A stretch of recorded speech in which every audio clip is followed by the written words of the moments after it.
Hey, what's going on, crypto people? It is the Crypto Siege with another day in the life, in the crazy life that is a digital asset space. Good afternoon. Gosh, it's afternoon now. I have been hanging out this morning, trying to figure some stuff out, what to share. And yeah, so it's I had to catch up on an AMA with Alex Mashinsky. That took over an hour and a half. So that's why I'm a little late with getting out the video today. But this is, guys, some interesting stuff that I'm going to share with you today. So this is your XRP Ripple daily news in around 0 to 10 minutes. So let's see, let's do this. Let's see what we got going on here. That should be the home there. That should be the thing there. Cool. James Rule, XRP. What's going on, my friend? I hope all is well. Hope the family, you and the family are safe and on your way back home. I know you had to leave to be safe, leave the area to be safe. And now hope you had a chance to get back. Hope everything's good. Hope the damage, if any, is not substantial, my friend. Thanks again for sharing with the community, brother. Definitely appreciate that. So this is what James Rule from XRP, James Rule XRP shared at Rule XRP on Twitter. Definite follow.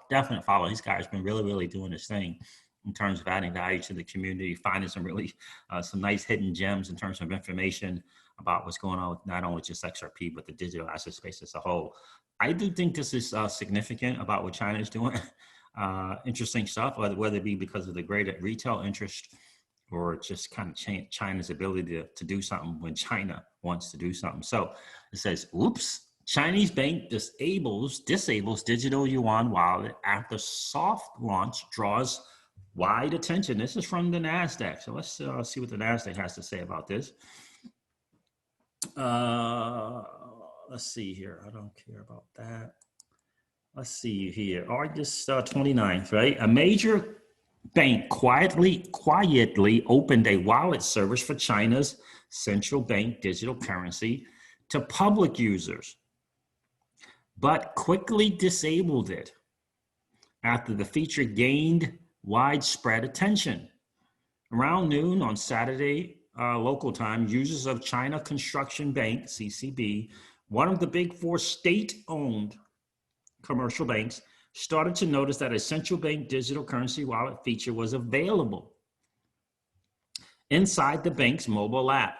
By searching digital currency in Chinese, users of the app could navigate to the digital yuan wallet service and further activate it by registering with a mobile phone number associated with the bank account at CCB. It is unclear when CCB opened up the service, that's the name of the bank, but news of the feature quickly spread Saturday among the Chinese cryptocurrency community and media. Some users had managed to make small amounts of transactions by linking their bank accounts with the wallet.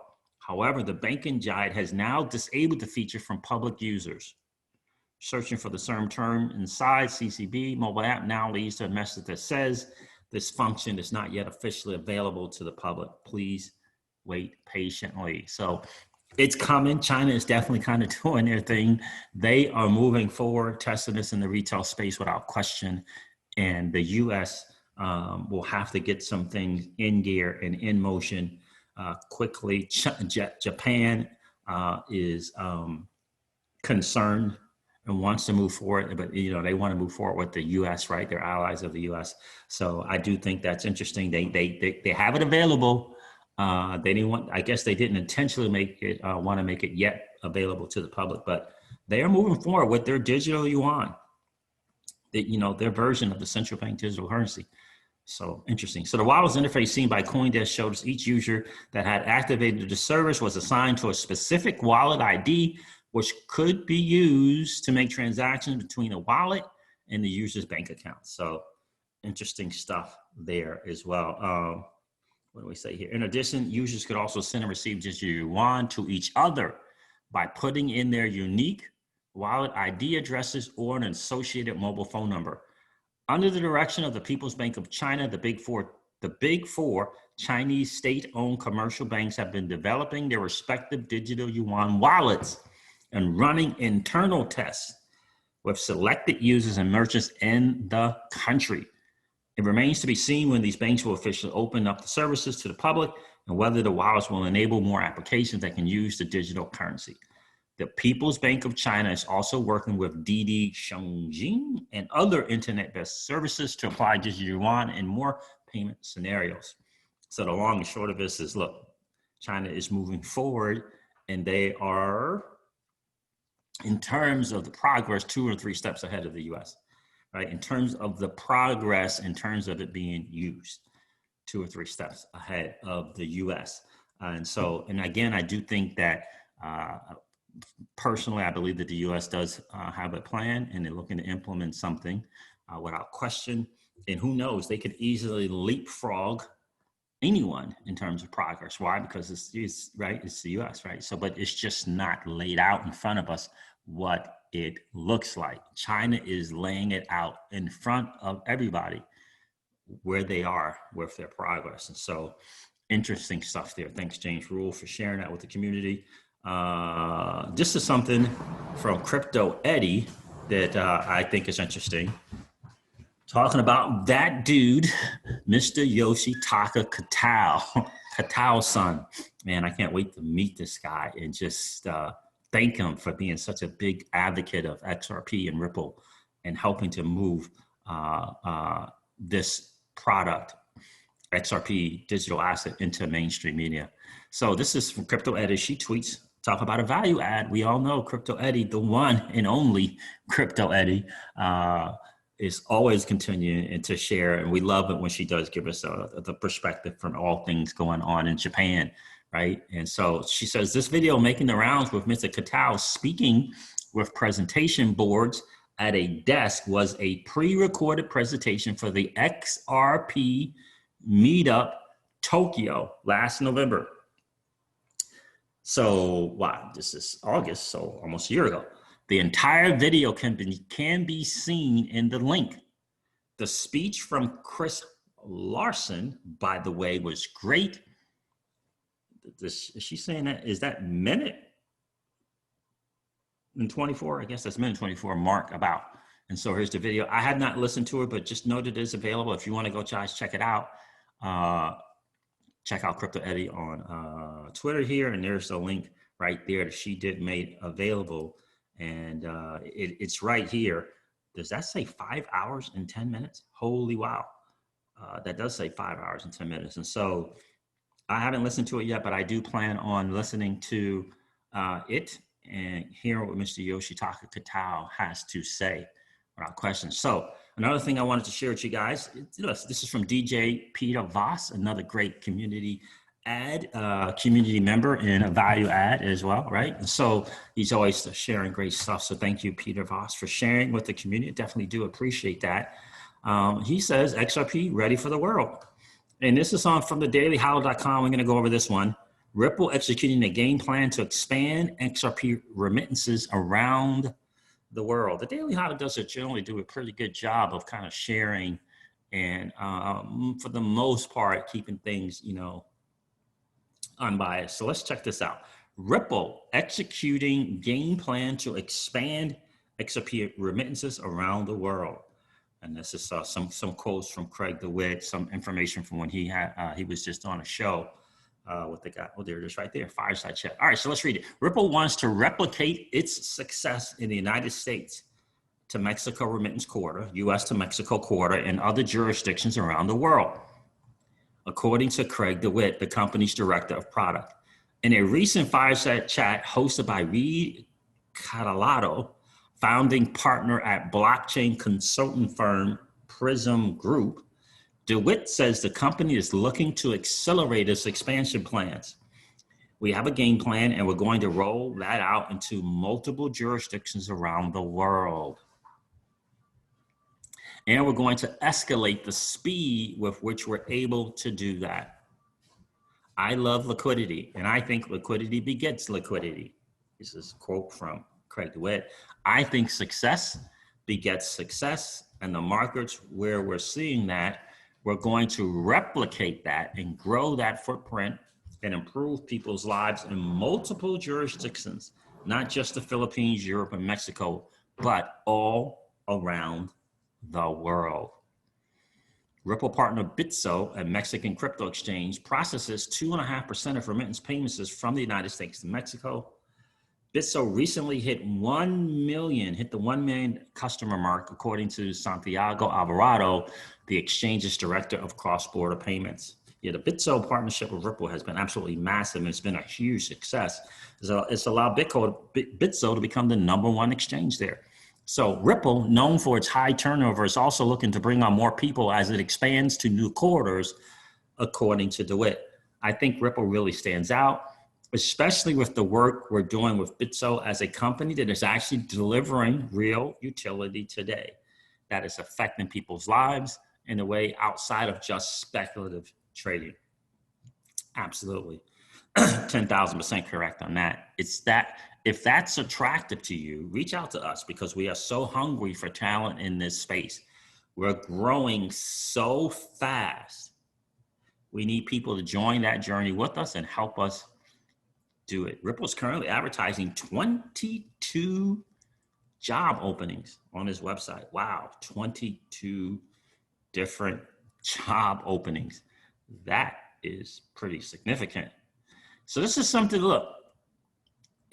This is the digital asset space. Ethereum has been known to just have some challenges.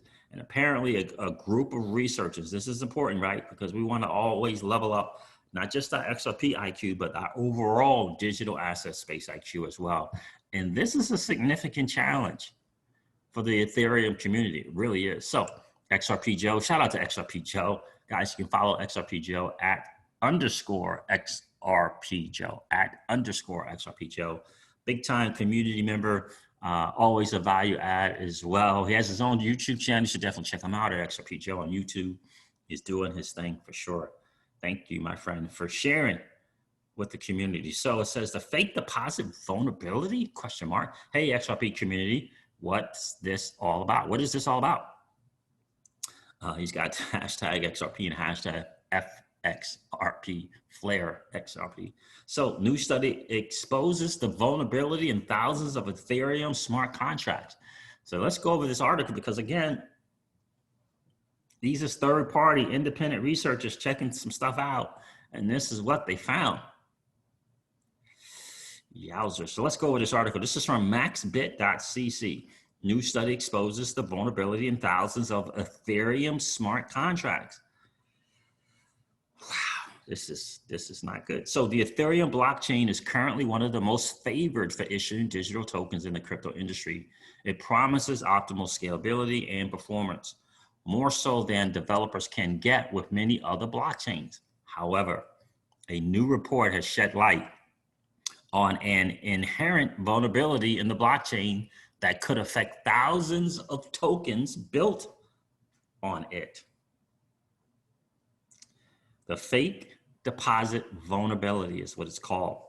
This week, researchers from several educational institutions, right? So they no skin in the game, not choosing one blockchain over another, not choosing one technology over another.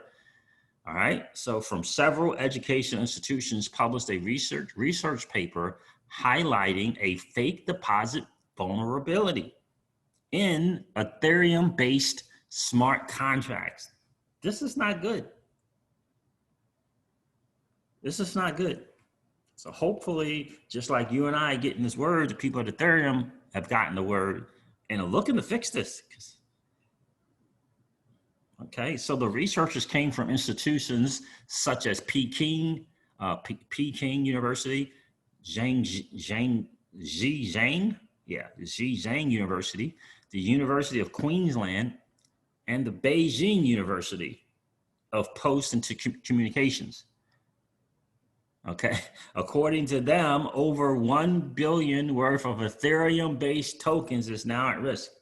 It's interesting that, so a couple from China and one Queensland. I'm not sure what Queensland is. $1 billion worth of Ethereum-based tokens is now at risk. Going deeper, the research paper explained that these tokens come with verification methods that are less secure than ERC-20 contracts developed after 2017. Thus, hackers can use the fake deposit vulnerability to manipulate the contract's code bases and steal millions. The research paper added that vulnerable tokens are available on both centralized and decentralized exchanges. They allow coins to be swapped without any comprehensive verification, thus presenting an opportunity for skilled hackers to steal users' tokens. Oh man, to remedy this situation, the researchers developed it says took, but I'm sure that meant tool, developed a tool known as deposit safe, right? With the tool, token developers can test their smart contracts for possible fake deposit vulnerabilities. Okay, so they already got a fix. They have a tool available. Hopefully these platforms will take advantage of this tool and fix this, right? So that they're able to catch if they happen to be vulnerable and fix the issue. So in this work, we have systematically characterized the fake deposit vulnerability in Ethereum. Deposit safe, or deposit safe, I should say, deposit safe, an automated tool is proposed to perform the detection and verification of the vulnerability, the paper states. The researchers added that they tested the product to a large number of smart contracts. The test showed that about 7,735 tokens were susceptible, to the fake deposit vulnerability using the type, I guess that's I, or is that one? Type 1 attack, type 1 attack. A type 2 attack could affect a further 7,716 tokens. Wow. Wow. Together, these tokens have a market cap of $1 billion. 14,000 tokens with a market cap of $1 billion. Wow. Ethereum security is to come under scrutiny. Security in Ethereum blockchain is more prominent than ever, especially as its use in decentralized finance is growing. And this is why I'm really loving what the Flare network is doing. Boy, you talk about a market grab. You talk about grabbing market share when the Flare network gets up and running, guys. Wow. So the DeFi boom has been quite noteworthy, with projects seeing record funding rounds and surging market value. The total value of capital locked in DeFi protocol has increased by at least 250% in less than 2 months. This month, DeFi protocols reached a record 7 billion in market cap. 7 billion. If this rate continues, the DeFi sector could hit a 25 billion market valuation before the year runs out. Aave, a lending protocol, is currently the largest DeFi project according to data from DeFi Pulse. With 1.5 billion in assets locked, the project is followed by MakerDAO, and then Curve Finance rounds out the top 3. Okay. Most of the DeFi protocols were built on the Ethereum blockchain. While some might end up branching out to form their own networks, Ethereum is still the preferred choice. If there's a vulnerability in the platform's underlying smart contractors, developers will want to be aware. Yeah, absolutely. And so this is a big deal. It really, really is. Because again, talking billions of dollars in DeFi, you're talking a billion tokens right now. It's saying $1 billion market cap of these tokens have been found to have this vulnerability in them. I mean, 14,000. Yeah, what is that? That's almost 15,000. It's 15,000 tokens. That's not good. 15,400 tokens with this vulnerability on them, on the smart contracts. That's very, very challenging. So guys, I just wanted to point that out to you guys as well. Be very, very careful in the DeFi space. It's a big time game right now. First in, one of those first in type of deals, and because it's on a smart contract, they don't want to liken it to these lending platforms that came out back in the day, right? But it has a lot of similar attributes. It really does. And again, a lot of it is kind of predicated on you getting in first. type deal. So just be careful in the DeFi space, guys. Be very, very careful. All right, guys, listen, I am going to wrap up this video like I do all of my videos and remind you guys of this. Old money doesn't want you to win. They don't want us to win. They would rather us remain a cog in their perpetual wheel of trading our time for dollars. They don't want us to play in the same playground that they play in, where we allow our money to work for us. This is our chance to win, guys. The digital asset space is our chance to win. We are in the midst of the greatest transfer of wealth in the history of man. Are you participating, or are you standing on the sidelines? Here's what I do know, that the battle for you has already been fought, and the victory is yours. Go get it. I'll talk to you soon, guys. See ya. Bye.